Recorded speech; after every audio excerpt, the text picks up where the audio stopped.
Hi YouTube, it's Kathy. Ooh, that's what my voice sounds like. Try again. Hi YouTube, it's Kathy, and this is my weekly entertainment wrap-up for June 28th through July 4th. This week I read 2 books, I watched 3 shows, I watched 1 movie, and I listened to 2 books.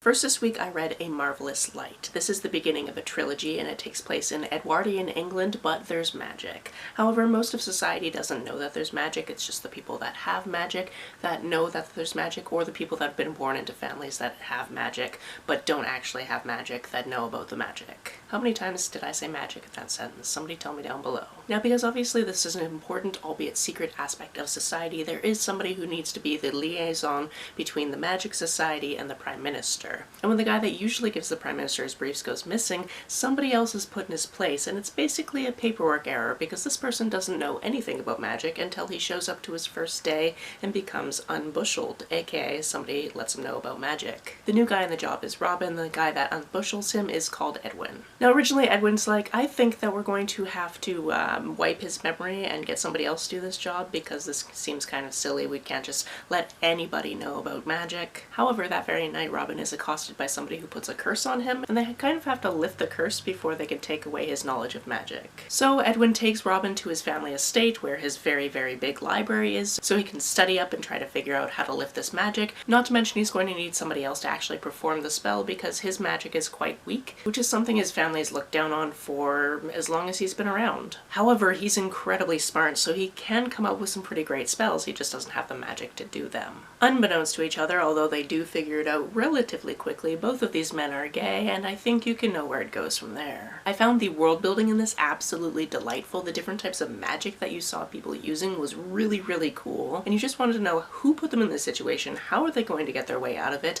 and also there's 2 more books because this situation is not done. I definitely loved this. The other book that I finished with my eyeballs is The Princess Trap by Talia Hibbert.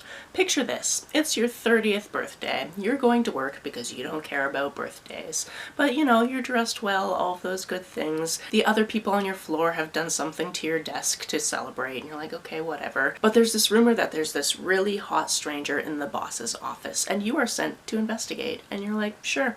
Why not? Why wouldn't I do that? In this scenario and in this book, your name is Cherry, by the way. In that office, our other point of view character is Reuben. He just prefers to go by Reuben and his last name because he doesn't want everybody in the office to know that he's actually a prince. Turns out his family's from a small Scandinavian island, his brother is the king, and there's a lot of back history there that you're going to learn when you read this book. And as soon as Reuben sees Cherry, he is infatuated. To the point where before these two finally go on an actual date, they are fake engaged. That's not 100% his fault, but it's a lot % his fault. So before you know it, Cherry is whisked away to live in this house on this small Scandinavian island, where they speak Danish, by the way, but most people speak English very well. And she now has to keep up appearances, but is also kind of mad at him for putting her in this situation, but also she's going to be paid very, very well for this situation, so she can actually afford her sister's medical care, which is very important, because her sister has sickle cell anemia and is studying in the States, so not only is her tuition at Harvard really expensive, her meds in the States are expensive because America.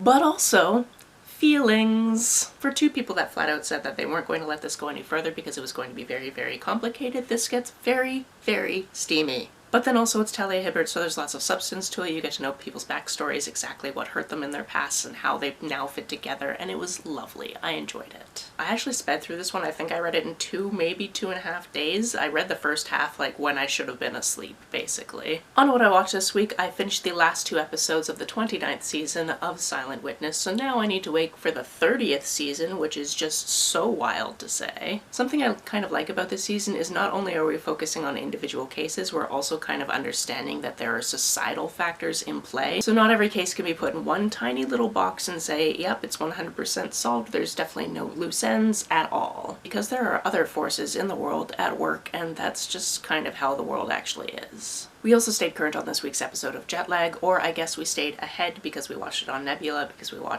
before it comes out a week later on YouTube. The cards are still definitely stacking in one team's favor. However, I'm not going to spoil it for you, but maybe things will turn around. As for the one movie I watched, it was a rewatch, and that was The School of Good and Evil. I watched this because me and my roommate both have the same cold, and she's like, hey, I'm gonna put on this movie, do you want to watch it? I'm like, I've seen it before, but sure, I don't remember too much about it. And it's about these two friends who live in the same small town. They're both outcasts, but they have each other, and then one of them really wants to leave, and then both of them end up being whisked away to this school for good and evil. However, they seem to have swapped places. The one that thought she was going to be a princess is now in the evil school, and the one that doesn't even want to be there is in the good school. This is one of those movies that I will watch because it's hokey and it's fun to make fun of. But it was also funny because I've watched Wicked with my roommate, and when this was starting, she was like, is this trying to be Wicked? And I'm like, you know what? That book has been around for 31 years, and the Broadway musical has been around for a while, so even though the Wicked movies came after this movie, maybe. It's not trying to be a one-to-one or anything like that, but maybe it took some inspiration. I have no idea. And then, of course, Michelle Yeoh showed up, and I was like, oh, well, that's a fun connection, because I 100% forgot who was in this movie, because it's one of those, you watch it while you're watching it, it's fun, and then you forget everything immediately. On to the books I listened to this week, the first one being Ninth House. This is the first of what will be a trilogy. The third book is coming out, I believe, in September. And I'm reading this because there's a special limited time badge on Pagebound. If you read Six of Crows, Crooked Kingdom, which I already had, read this, read the sequel to this, read the third one when it comes out, and then also, if you want to be extra, if you read The Familiar. So of course I'm going to try to read all of those before October. I love a badge. Anyway, this spoke about a girl named Alex Stern. She has had a fairly tough life. She has grown up always being able to see ghosts, which is something that has kind of messed with her mental health to the point where she ran away from home, she got in with a bad crowd, something really, really, really terrible happened. And then this secret society at Yale said, hey, we can actually use your powers because, as it turns out, there's magic in this world, and being able to see ghosts is really, really helpful for some of the things we do. In fact, she ends up working for something that's called the Ninth House, because there are 8 secret societies at Yale, and the Ninth House is basically the society that overlooks these societies, makes sure that they're not doing things they shouldn't be doing.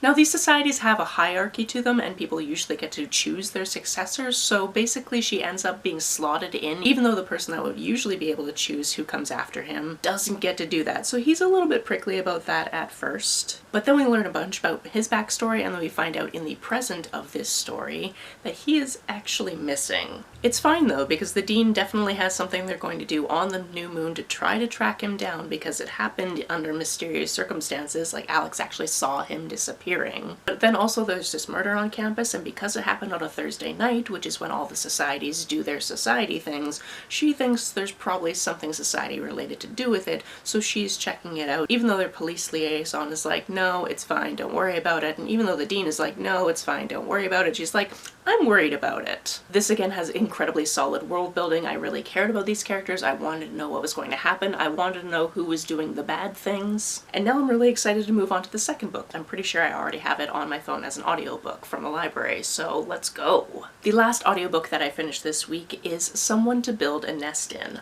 I went into this not knowing anything about the synopsis, barely even looking at the cover, just knowing there was a lot of red and black to it, and then obviously knowing this title, which sounds really interesting.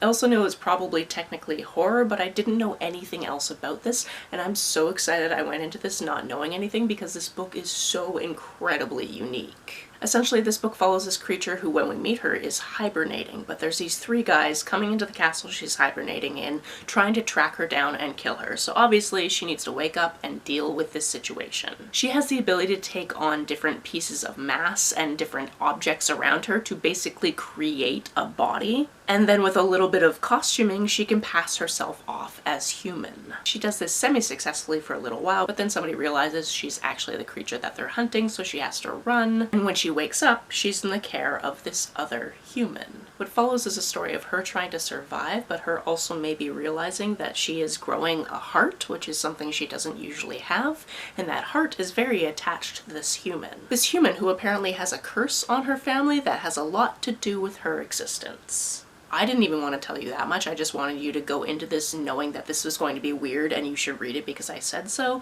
but because you're still listening, you heard all that, and I'm not going to tell you any more. Other than this was disgusting and deceitful and delightful, and I absolutely loved it. That's it for this week. If you've read, watched, or listened to any of these, let me know about it down in the comments below. On the way down to the comments, if you hit that subscribe button, that'll be very nice of you. If you don't feel like leaving a comment but want to make sure that I know you were here, just leave me an emoji or a smiley face if you happen to be on your keyboard.